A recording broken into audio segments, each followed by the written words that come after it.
Hello po mga kababayan, kamusta po kayong lahat? And once again, welcome back to another episode of Simply Talkies Vlog. Ang pag-uusapan natin mga kababayan, it's all about this West Philippine Sea kasi yung tungkol sa new model. Ngayon meron pong in-interview na isang official ng ating kasundaluhan, ang PTV, no? Ito po mahigit sa 10 minutes. So gusto ko pong ipanood sa inyo at malaman nyo ano po ba tong sinasabi ng mga Chekwa na new model. Okay? At I think meron din pong ano dito na yung sinasangkot nila na si Westcom Chief Alberto Carlos hindi naman po papatawan, no? Hindi iimbestigahan yan kasi naniniwala po ang ating kasundaluhan na ito po ay isang deep fake, no? Meron pong mga article diyan mamaya na babasahin natin, no? Okay? So, at yung iba po, no, yung sinabi ng Pangulong Bongbong Marcos, no? At ano po ang balak ng National Security Council diyan sa paglalabas kung ilalabas ng China itong sinasabi nilang audio about the new model. Okay? So, eto po mga kababayan, ano? Bago tayo magpatuloy, tayo po yung magbibigay pugay out, shout out sa lahat ng ating channel members, followers, subscribers, nagla-like at nagsishare ng ating videos, sa mga nagbi-video replay, sa mga nagsishare ng kanilang blessings through super thanks, super chat, super stickers, kung meron man, no? At kung meron man tayong video premiere, i-shout out natin yung mga kasama natin diyan, yung mga regular natin sa chat box tulad ni Marie Chris Hernandez, si Elora Liz, si Kai, shout out na rin kay Tita Aurora at doon po sa departamento nila Kai, no, na tumutulong sa atin, na sinusuportahan po itong Simply Talkies Vlog sa buong bayan ng Palawan, sa Zambales at diyan sa norte, no, sa West Philippine Sea. And remember, ang Simply Talkies Vlog po ay advocate ng atin ito. Atin ang West Philippine Sea. At si Ai Chang, si Miyu, si Kaluyal Wanabet, si Sen Chang, si Bet M, si... nakalimutan ko yung isa. Si Kaluyal Milestan, si Andrade, si Mami B, Mighty Baisa, Maritel T, Priscilla Acepcion, Rebecca Lagman, si Nilda Arceo, Nonita Umali, si Ilocana Cana, Carclea, Hatori, si Danny Reynado, Lorna Rafael, si Mohamed, si Red, saka si RN Tusen. Sila po yung mga active, no? Yung iba naman na maka-background lang, nakikinig, nanonood, shout out po. Yung mga ayaw mag-komento o mag-chat, okay na po yan, no? At sino pa ba? Yung mga sinusubaybayan, pinapanood nating mga vloggers or influencers, nandyan si Carclea, si JIL Review TV, si Kakopi, si Munting Tinig, Mami Peng, Alibugha, at si DJ Byron and Music Topic TV. Kay DJ Byron kasi late na dito sa amin, no? Kaya ako, background lang ako. Pagtapos kong magsabi ng shout out, di na ako magko-comment. Hanggang sa makatulugan ko na siya. Pasensya naman, Byron, ha. Mabait naman na bata yan si Byron. Okay, so eto po, video po ito, no? Ito po yung almost 12 minutes. Ito kasi nakalagay sa kanila na ang ano po nito ay new model deal o pag-uusap sa pagitan ng Western Command at Chinese diplomat, hindi totoo. Yan. Ito po, 12 minutes, no? Pasensya na po, PTV, para ipaalam po natin sa mga kababayan natin na ano po ang paliwanag ng isang AFP official tungkol dito sa sinasabi na naman na naratiba ng China. So, eto po mga kababayan, pagpasensyahan nyo na po, no? New model claim ng Chinese Embassy ang pag-uusapan kasama si Commodore Roy Vincent Trinidad, Philippine Navy spokesperson for the West Philippine Sea. Commodore Trinidad, magandang tanghali po. Magandang tanghali, Arnel and Ninya. At sa mga taga-subaybay ninyo, good noon to everybody. Commodore, ano po ang masasabi ng Philippine Navy sa sinasabi ng China na di umano'y pakikipag-usap o deal sa pagitan ng Western Command at Chinese diplomat sa usapin ng Ayungin Shoal? Arnel, ibabalik ko muna ito. Bago lumabas yung kwento na may usapan, sinabi na muna na merong kasunduan. May gentleman's agreement. And then may new model. and then alam ng ating administration na may kasunduan. Lahat ito has already been debunked by the President, by the Secretary of National Defense, by all government officials in the defense and security sector. Now, naglabas naman siya ng bagong usapan na may recorded daw between Westcom and a Chinese official. Ito ay kasama sa disinformation. So wala Na pong katotohanan yun. Walang katotohanan. Alam mo ang bagong model? Sininya. Ha? Yun ang bagong model natin. Pero lahat na sinasabi nila, I call it part of Marites warfare. Marites warfare. Marites May warfare. bago po tayong term ngayon. To sow intrigue among us Filipinos na tayo ang mag-away-away. And we will be diverted from the true issue, which is China encroaching into our territorial domain in the West Philippine Sea. Alright. Okay, so sir, di may iwasan na matanong sa inyo kasi nag-leave po itong si Vice Admiral Alberto Carlos recently. Siya po ang commander ng AFP Westcom. Ano po kaya ang dahilan ng kanyang leave at parang medyo coincidental po dahil siya po yung nadadawit dun sa sinasabi nyo ngayon, false audio recording? Anybody could say anything. Anybody could connect the dots and link certain actions to what is happening. That leave has been filed last month. Kumbaga, bago lumabas yung issue na to, naandun na yon. It just so happened na more or less coincidental na just before the issue, nag-leave siya. But that has been pre-arranged before, pre-planned, and it was approved already, even before the issue came out. Yes, so it has nothing to do with these reports. Oh, definitely, wala kinalaman yun. Opo, pero kumusta naman po siya? He's fine, he's fine. He's taking time. I mean, alam mo, sa buhay namin, every now and then, we need to take time out for some personal reasons. Ang sa kanya naman, he applied for the leave last month, even before all these issues came out. Nakaplanado na yung kanyang pag-leave. Yeah, planado naman ito. Okay.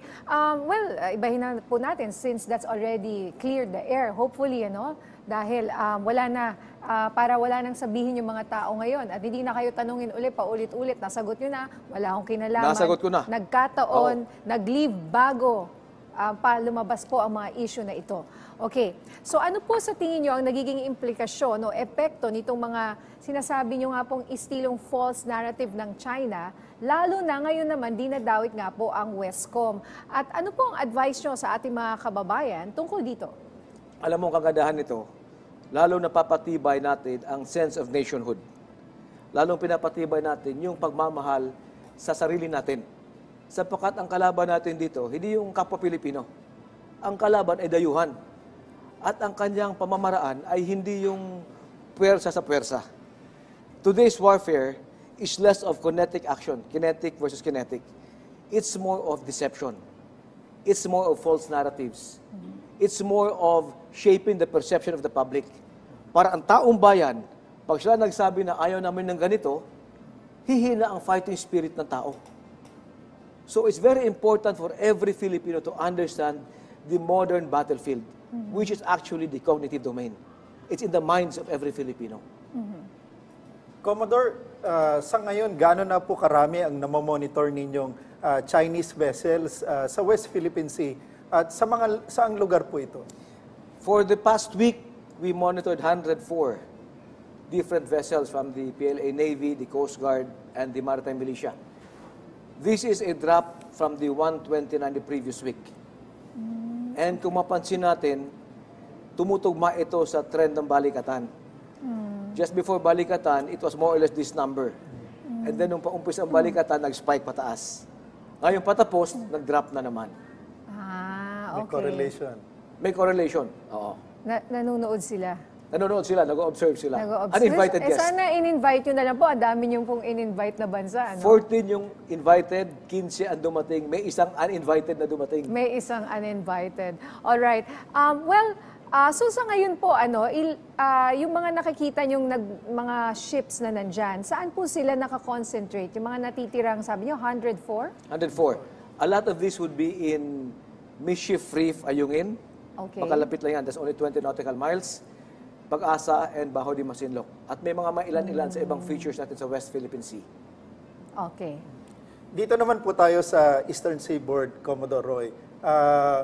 Naghain po ng resolution sa Kamara para po paigtingin yung pagbabantay ng AFP at ang Philippine Coast Guard sa eastern seaboard po ng ating bansa, particular sa bahagi ng Philippine Rise at Catanduanes.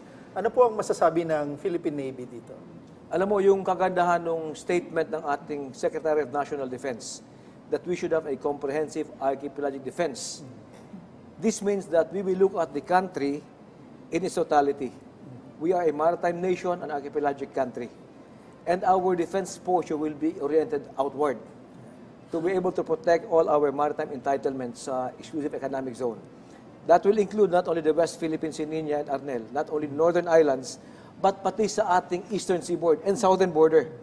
In the eastern seaboard, we have the Philippine Deep or the Philippine Trench. We have Benham Rise. So marami tayong mga maritime entitlements na pwedeng ma-harvest natin from our exclusive economic zone, na dapat ang makinabang ay ang Pilipino.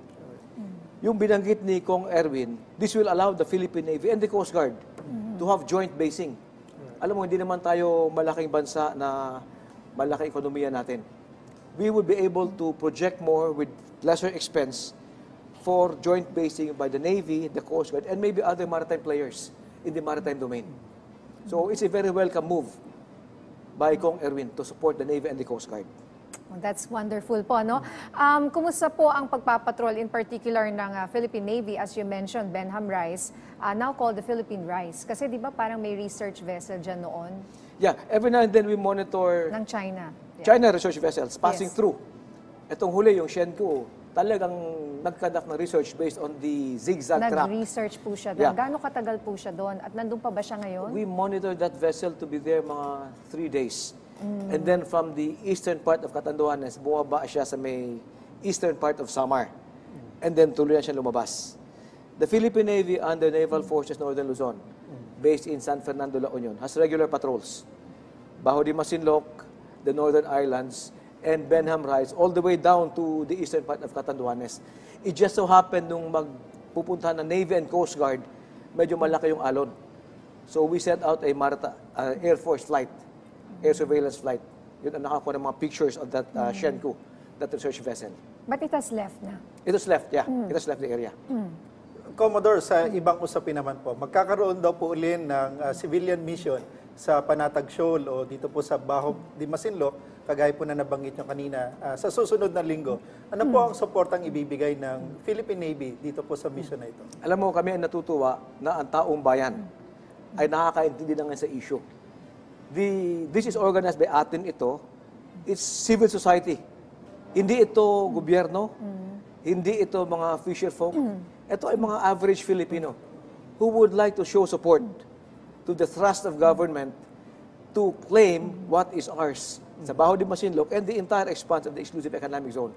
We support them so long as they follow the guidelines provided by the government.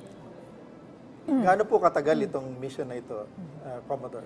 It will last for 3 to 5 days.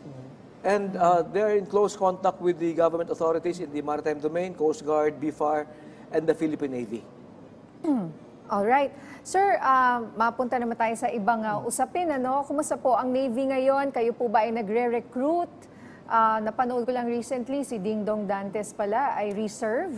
May kaibigan rin ako dyan, si Karina Dayondon, one of the first who climbed Mount Everest. Kumusta na sila? No? At magandang malaman na marami rin, or may mga kababaihan na parte po ng Navy. Ilan po ba? Yeah, alam mo, the Philippine Navy under the leadership of the Flag Officer in Command, Vice Admiral Toribio Adasi, is doing good when it comes to performing its mandate as reflected by the results of surveys na nagpapakita na mataas ang tiwala ng taong bayan, hindi lamang sa Navy, but sa entire armed forces.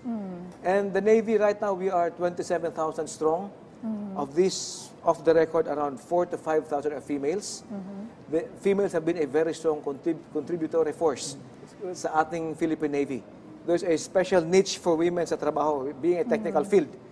There's a special niche for women na kailangan natin yung mga attention to detail ng babae. So we are glad that there are a lot of members of the Navy na females who contribute a lot to mission accomplishment. I would say that the morale of the Philippine Navy in particular and the entire armed forces is sky high. Magaling daw talaga po sa detalye yung mga babae, lalo na po pagdating sa military. Yes, there are certain jobs in a technical field na mas ugma sa babae. And we realize that. All right. I just have to correct myself. Karina Dayondon pala is with the Philippine Coast Guard. Okay, yes. Pero si Ding Dong is a reservist of the as a Philippine reservist Navy. of Yes. the Philippine Navy. Kasi marami rin kami naririnig sa PCG ngayon. Buti naman po ay nagpunta po kayo. Finally, we're hearing from the Navy and you're more active in speaking out. Kasi nga people are asking, ba't hindi raw kayo masyadong kasama? Mas napapabalita yung Coast Guard. Pero kasi iba ata ang magiging implikasyon pag Navy na po ang nandoon. Ang Coast Guard is on maritime law enforcement. That's their primary mandate. Safety of life at sea and maritime law enforcement. We support them along that line. The Navy and the Armed Forces is on defense and security. So iba yung aming mandato. But we support each other. Yes, all right. It's nice to see nga po na talagang magkasama po kayo ngayon, lalo na dito sa issue na ito sa West Philippine Sea. Mensahe o paalala nyo na lang po sa ating mga kababayan. Alam mo, sa mga kababayan natin, a lot has been said about a new model, Ninya, about a gentleman's agreement. I have said many times, patayin natin ang kwento na yan. Ibalik sa hukay. That's a zombie story. Huwag natin paniwalaan yan. Kung ano ang sinasabi ninyong gobyerno, ng inyong Navy, ng inyong Coast Guard, and all government agencies in the West Philippine Sea, yun ang totoo. Huwag tayo mahulog sa mga kwentong under marites warfare para tayo mismo mag-away-away. Dapat nagkakaisa tayo bilang Pilipino, lalong-lalo na sa West Philippine Sea.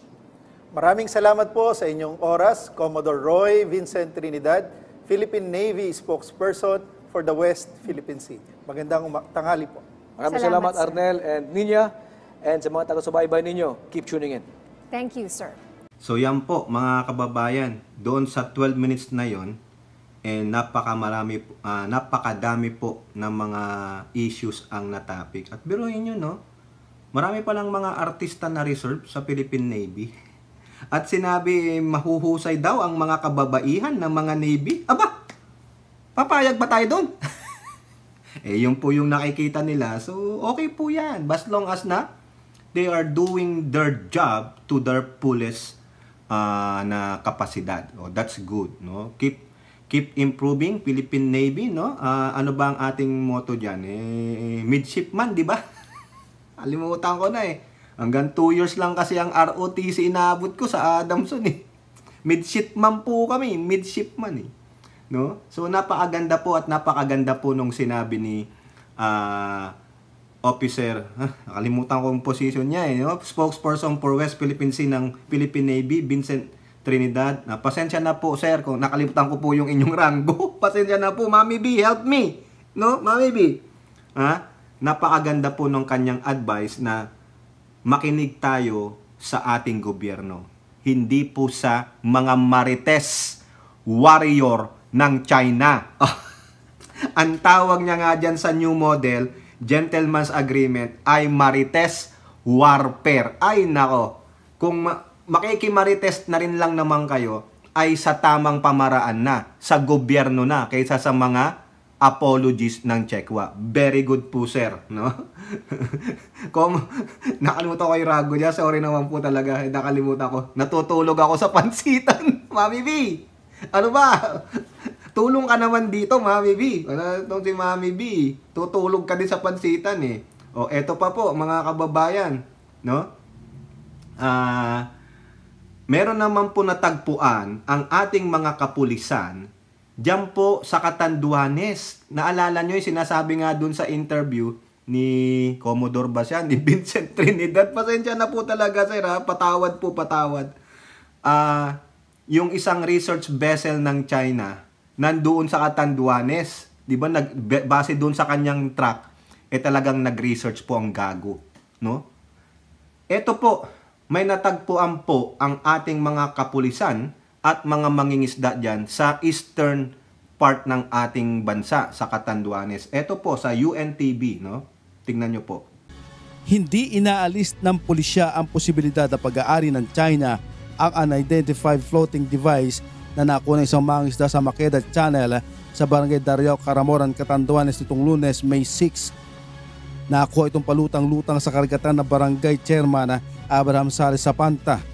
Kulay asul ang hinihinalang tracking device na may body number na ARG 06000M-08, serial number na 5935 at may numerong 617,000M na ginawa ng Seavers Scientific sa Bellevue, Washington, USA gamit ang email account na seabird@seabird.com.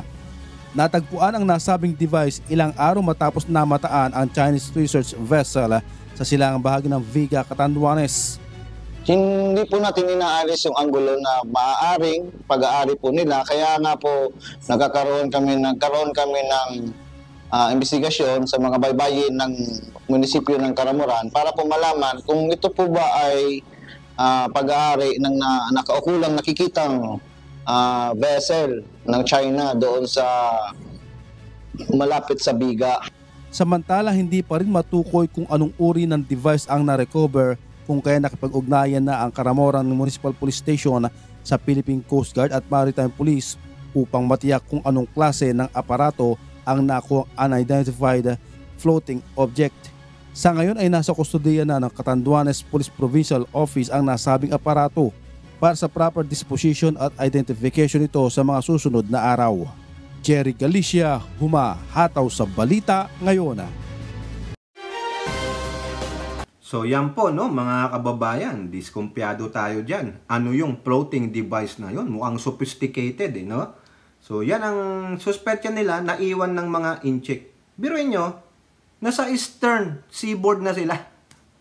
Talagang nire-research nila yung ating exclusive economic zone, mga kababayan. Dahil sa kagaguhan nito. Ito ang may sala, mga kababayan. O ano pa?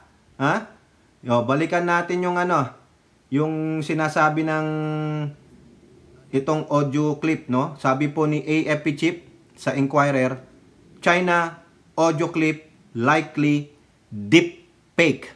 Deep fake meaning gawang AI. Yun na lang po yung summation niyan, no? Ang sabi dito, we will not dignify yung sinasabi ng China.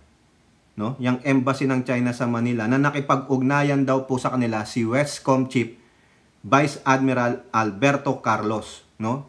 Hindi po 'yun. Hindi po nila imbestigahan si Vice Admiral Carlos kasi naniniwala po ang AFP na ito ay deepfake, walang katotohanan at very coincidental naman po kung napakinggan niyo yung sinabi ni Vincent Trinidad na matagal na palang nag-file ng leave si Carlos. So that's a coincidental. Kung ano man nang isipin nyo, bahala na kayo. No? Pero wala pong investigasyon na mangyayari tulad nga po ng sabi ng National Security Council, and I believe na hindi rin po iimbestigahan yan ng AFP because it is a total deep fake. Okay, peking-peke, gawang China, no? Kayo naman talaga, eto pa, mga kababayan. Ano ang sabi ng NSC? National Security Council sa GMA News Online, they are backing the expel yung mga behind dyan sa China PH new model recording deal o deal recording o whatever have you. Diba sinabi ko na rin sa inyo, in-explain nga po ng Manila Bulletin, may pananagutan ba ang mga diplomat, no, tulad nitong mga Chinese na ito na maglalabas o naglabas na niyan audio recording ngayon. Kasi they are violating our anti-wiretapping law.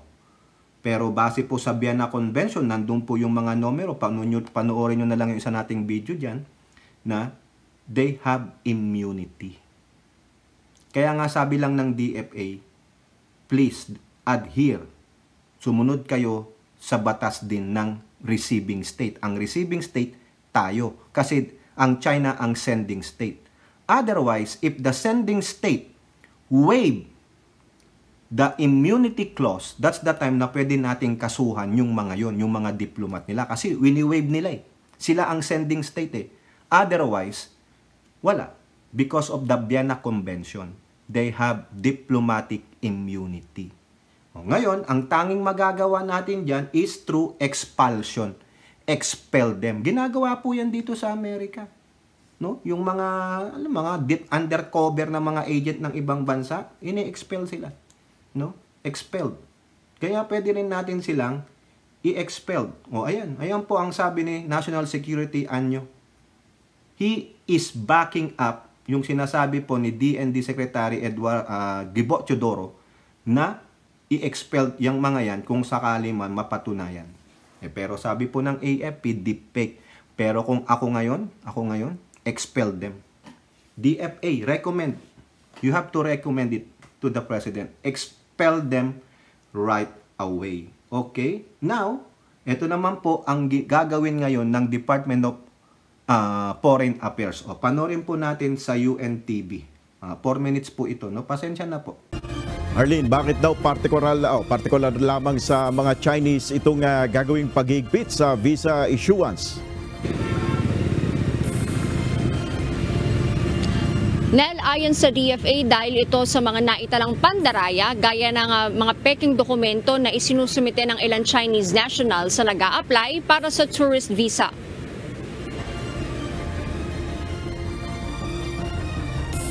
Simula ngayong linggo, hihigpitan na ng Department of Foreign Affairs o DFA ang pag-issue ng tourist visa sa mga Chinese applicant. Ayon kay DFA Undersecretary Jesus Gary Domingo, dahil ito sa mga isinusumiting peking dokumento gaya ng identification cards, bank statements at certificate of employment at maging tangkang panunuhol sa mga consular staff. Really, a major challenge is the submission of fraudulent fake documents, particularly from the China side.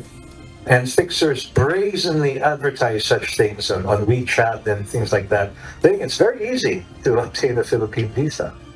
Bilang solusyon, ire-require na ng ahensya ang Social Insurance Certificate sa Chinese applicants, nakahalintulad anya ng SSS at GSIS sa Pilipinas. Ito rin anya ang hinihingi ng ibang embahada ng mga ibang bansa sa China. So we're also looking at facial recognition systems to double-check the IDs. And again, the social insurance certification is a very good way, reliable way, to double-check documentations.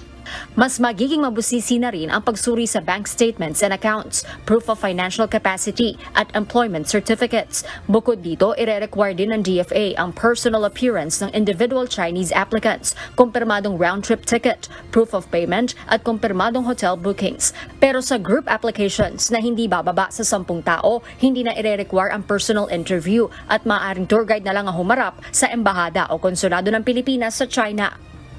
Why is also group application better in terms of security? These are non-renewable.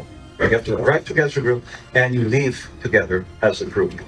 So we have to ensure that Chinese travel agencies and operators must have accredited Philippine partners, and we're looking at them being accredited to specific foreign service posts. Ang mga mare-reject ang visa application maaaring muling mag-apply pagkatapos ng 6 na buwan. Depende na lamang kung may clerical error lang at maaaring agad maitama. Nilinaw naman ng DFA na walang kinalaman ang mas mahigpit na visa policy sa iba pang national security concerns sa gitna ng tensyon sa West Philippine Sea. Bagkus magbibigay umano ito ng kumpiyansa sa Chinese tourists para hindi mabiktima ng mga krimen na konektado sa mga Philippine Offshore Gaming Operator o POGO. Is also for the good of the Chinese, because again, itong mga POGO nakalusot, who are their main victims? Fellow Chinese. No, it's not necessarily related to the other, say, national security considerations. Sa ngayon, pansamantalang inihinto ng DFA ang e-visa applications para sa Chinese applicants habang inaayos ang sistema, habang maaari naman ang pumasok sa bansa sa loob ng 7 araw kahit walang Philippine visa ang mga Chinese applicant na mayroon ng American, Japanese, Australian, Canadian o European visas. Nel, sa ngayon nakikipagtulungan na anya ang DFA sa Embahada ng China dito sa Pilipinas para nga matugunan o masolusyonan itong issue sa mga isinusumiting peke o fraudulent documents. Samantala, Nel, nakatakda namang pumunta sa China at iba pang Southeast Asian countries si Undersecretary Domingo maging ilang pang DFA official para nga magkaroon ng inspeksyon sa mga ginagawang visa application sa iba't ibang foreign service posts ng Pilipinas sa ibang bansa. At yan munang update, balik sa Nel. Maraming salamat, Harleen Delgado. Yan po, no, mga kababayan. Maliwanag yung paliwanag nung USEC, no, na hindi ito related sa other national issues. Okay lang yan. Sige, tama lang po yan. Sa akin kung yan po ang nararapat para hindi dumami ang mga mabibiktimang mga inchik ng mga kapwa nila inchik gawa nga ng pogo or other crimes na gawa ng kanilang sariling citizen sa ating bansa, so be it, no? Kasi piling ni Xi Jinping pag-aari niya ang Pilipinas. Pasensya naman po, di ba? O yan. Now, ito pong huling article natin, napakaganda po nito, no, sa balita ng Inquirer. Marcos, allies commitment to free open West Philippine Sea, a big deal for PH. No? Ito po yung sinasabi niya. President Marcos on Friday said that other countries' commitment to maintaining the freedom of navigation over the West Philippine Sea is a big deal for the country. So, nung tinanong siya dyan sa Jensen, sabi niya, the Philippine government is thankful for its allies like France, whose navy intends to join the country's military exercises.